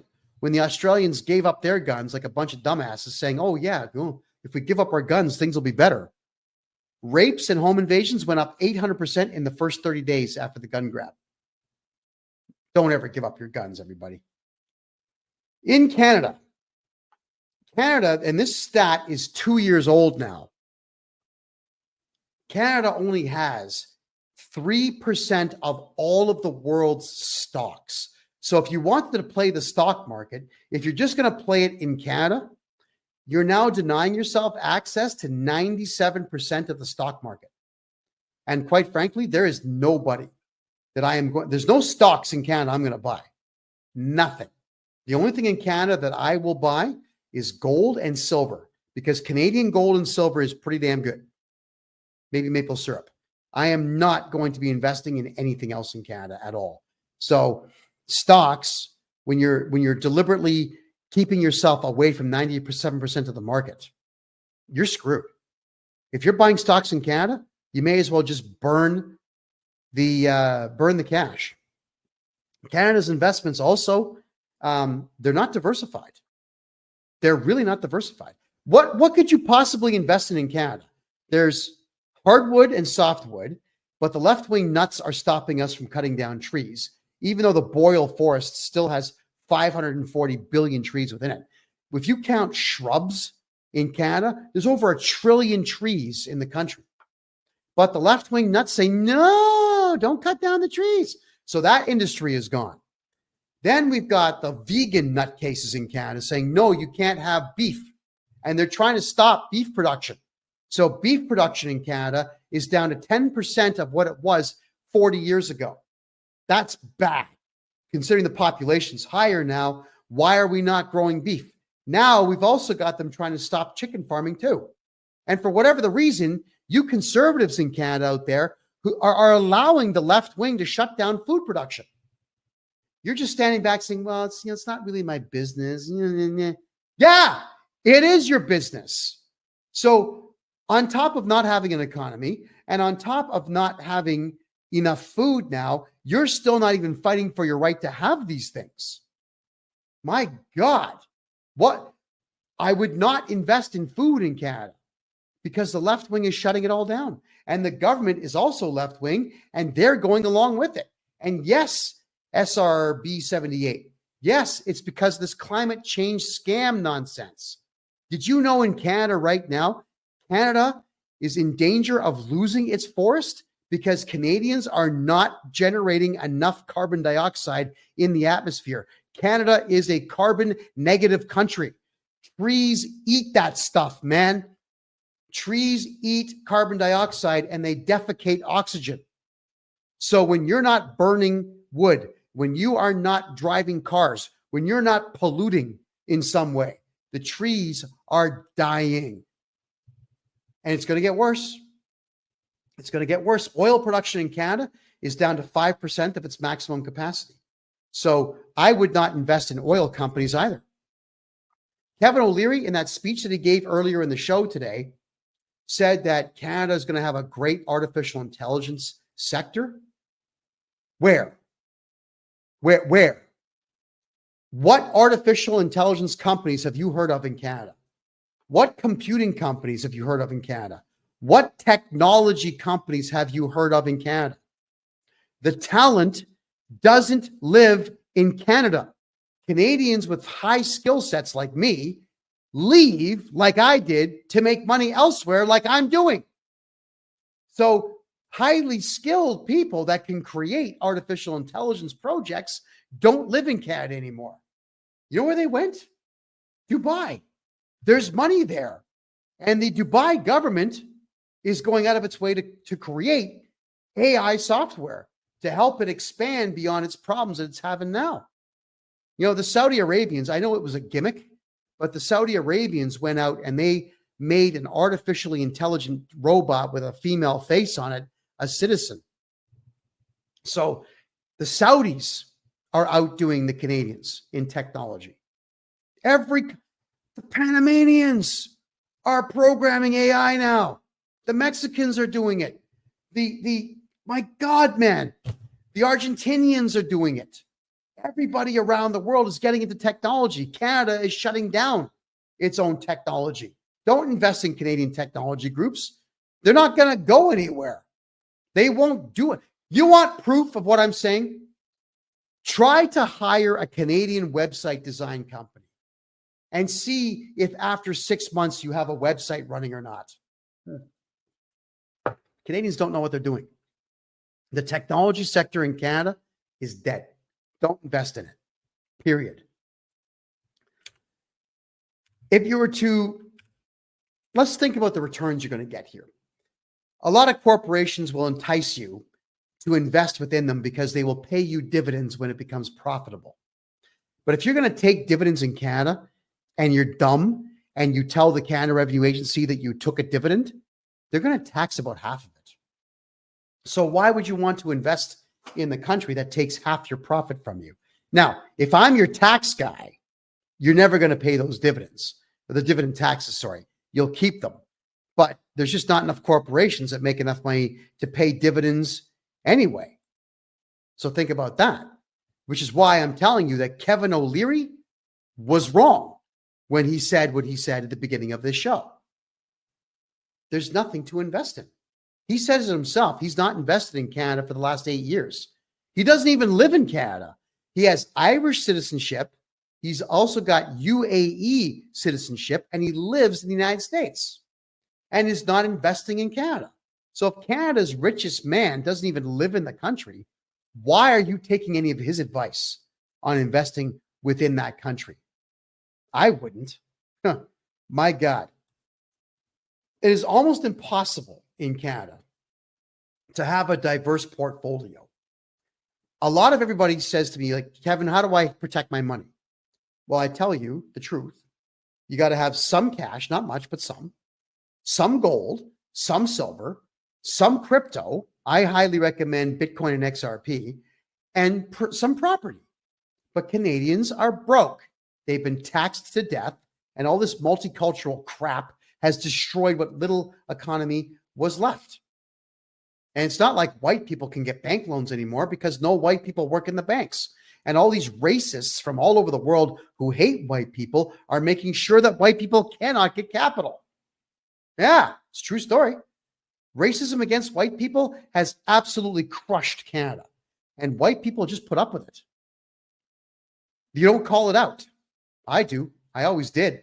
Yeah, I got famous on Instagram in Canada because I was calling brown and black and yellow and red racists out whenever they would call me bigot and racist because they couldn't talk me into giving them free money. And they would call me these names. I would call them the same thing 5 times louder, and they would give up. And I got a whole ton of kudos for it, and my YouTube channel exploded, and so on. But that's the whole thing. So in trying to have a diverse portfolio in Canada, it's next to impossible. So coming to Canada and investing in overpriced property and in dividends that you're not going to get anyway, you're throwing the money away, completely throwing it away. In Canada, because all the major manufacturers and major international conglomerates have left the country, we have tiny, small, and medium-sized companies. That's all that's left in Canada. And because of mismanagement of everything, they're not profitable anymore. So if you are somebody who is making money in Canada on stocks, get a hold of me. We can talk about it. But I'm sure that the only way to make money right now in Canada on the stock market is insider trading. Why not? The rich do it. Why can't the poor do it? Think about that. So we can't attract talent because there's no large companies left to pay high salaries. We can't attract talent also because nobody wants to pay the taxes that you've got to pay in Canada. Even professional athletes don't want to play professional sports in Canada anymore because they get double taxed doing it, which is ridiculous beyond reproach. I mean, why would a National Hockey League player want to play for the Leafs? First off, they're never going to win a damn thing. But secondly, you got to pay U.S. tax because the NHL is an American corporation, but you've also got to pay Canadian income tax because Maple Leaf Sports and Entertainment is a Canadian company. But here's the thing with these Canadian athletes. Hire me to do your taxes, guys. You won't pay a penny to the CRA ever again. I have found out that you don't actually have to pay the double tax, but Canadians think that they do. And it's absolutely crushing Canadians who voluntarily give tax dollars to both the IRS and the CRA. Now, if you're working in the United States, the IRS are pretty crazy, so you do want to pay your American taxes. But in Canada, my God, you don't have to. But people think they do. And unfortunately, all the corporations in Canada honestly think that they've got to pay tax too. So they won't put anybody on contract and they just get raked over the coals tax-wise. So don't invest in Canada. Invest elsewhere. I'm just checking a couple of your questions here, folks. Okay.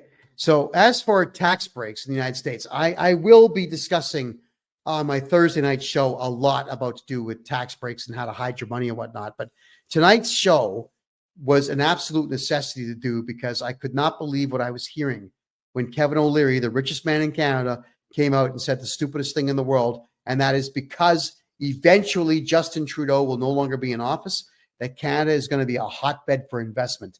He's wrong. It's going to be a place where you lose everything you own. I know. I lost everything I own in Canada just because the government didn't like what I was saying. And I trust me when I say this. If you're opening up companies in Canada, the federal government, the provincial government, the municipal government, the administrative government, they're all going to want taxes from you. All of it. We've got to dismantle all these things in Canada, but Canadians will not fight. So until that time, investing in Canada is completely and totally pointless. Wow. Growth. We don't have growth in Canada.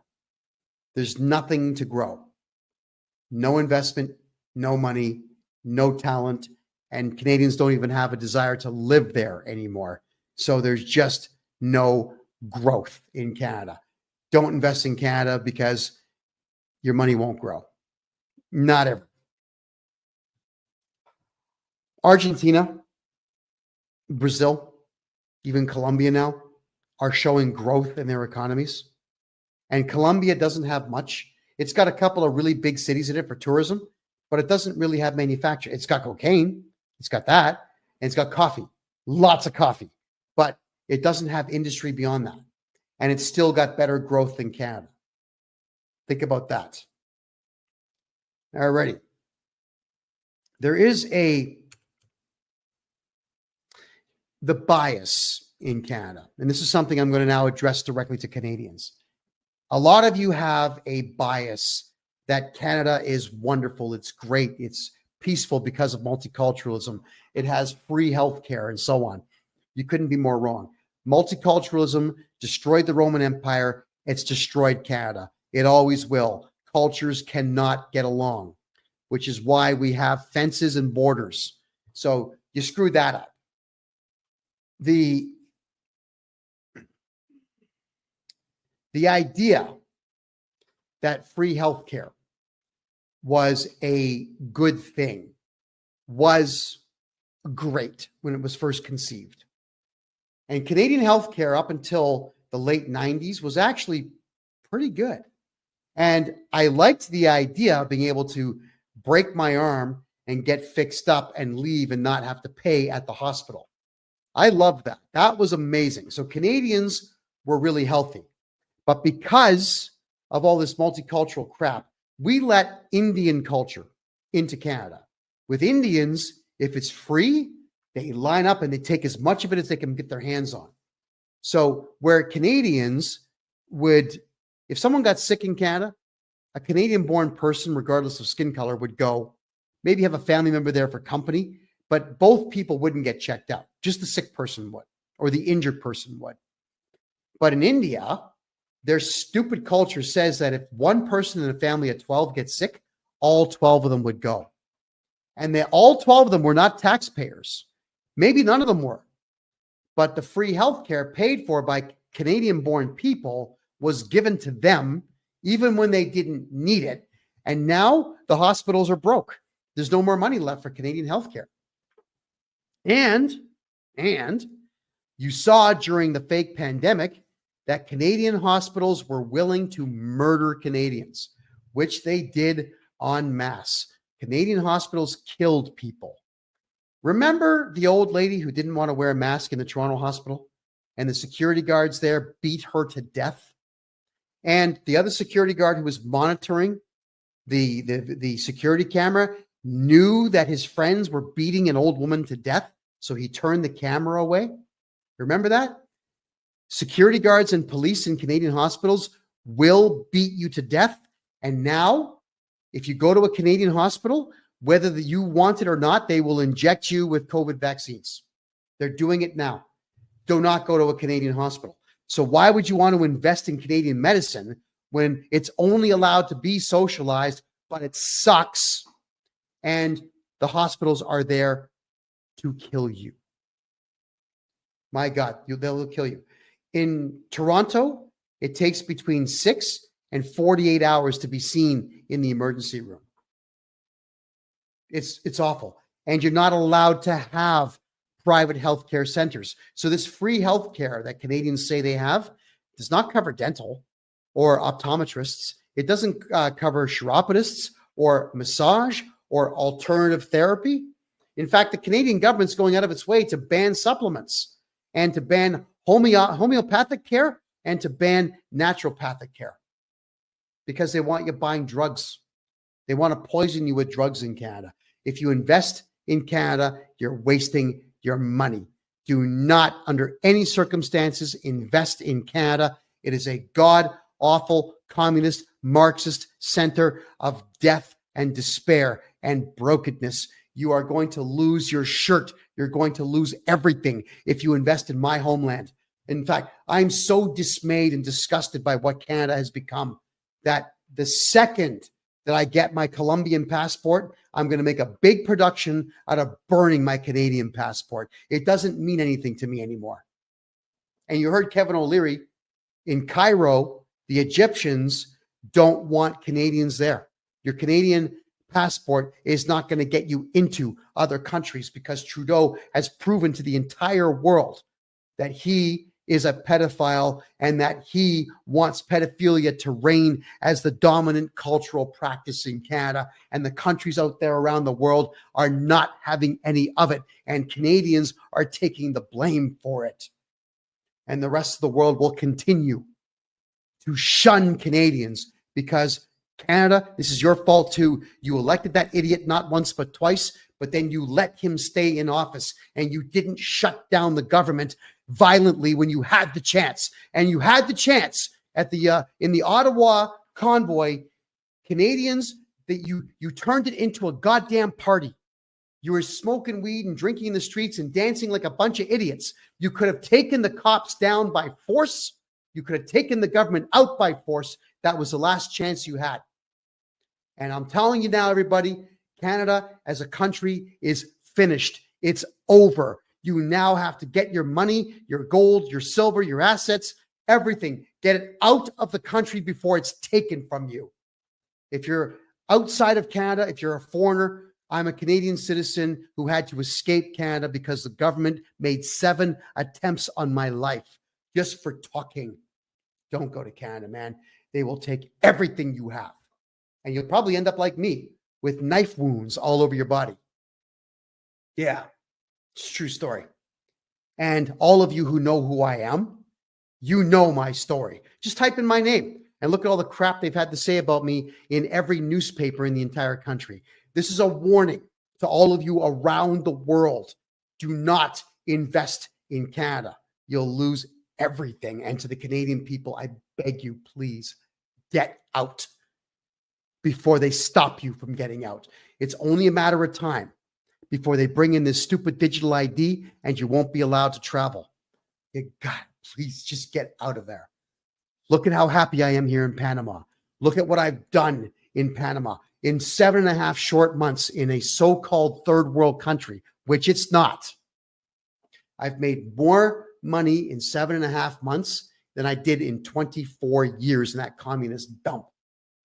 And I'm only getting better every single day, and you can too. And I honestly want that for Canadians. I want you to do well. You're just not going to do well there. And that is it for now, everybody. We are going to be covering more tax stuff, more money stuff, more investment stuff on Thursday. On Thursday nights, we talk. It's called the Real Estate and Money Show. It's at 9 p.m. Eastern time, again, here on freedomreport.ca. And this is the Kevin J. Johnston Show, which runs absolutely every single Tuesday at 9 p.m. Eastern time on freedomreport.ca. I know that we've had a little bit of a different approach to the show tonight, everybody. And you can tell I've got bronchitis. I'm having a hell of a time getting air through my vocal cords tonight. But I just had to bring all of this to your attention because I truly do want prosperity to return. And unfortunately, it's not coming back. Canada, I'm sorry, it's not coming back. I'm going to be dead and buried for more than 30 years before a strong man rises in Canada to pull it out of the ashes that the left wing have created. So get out now and enjoy life because it's really, really short. Woo! My name is Kevin J. Johnston. This is the Kevin J. Johnston Show that runs every Tuesday at 9 p.m. And now, oh my God, I can't even talk, right here on freedomreport.ca. I love you all and good night.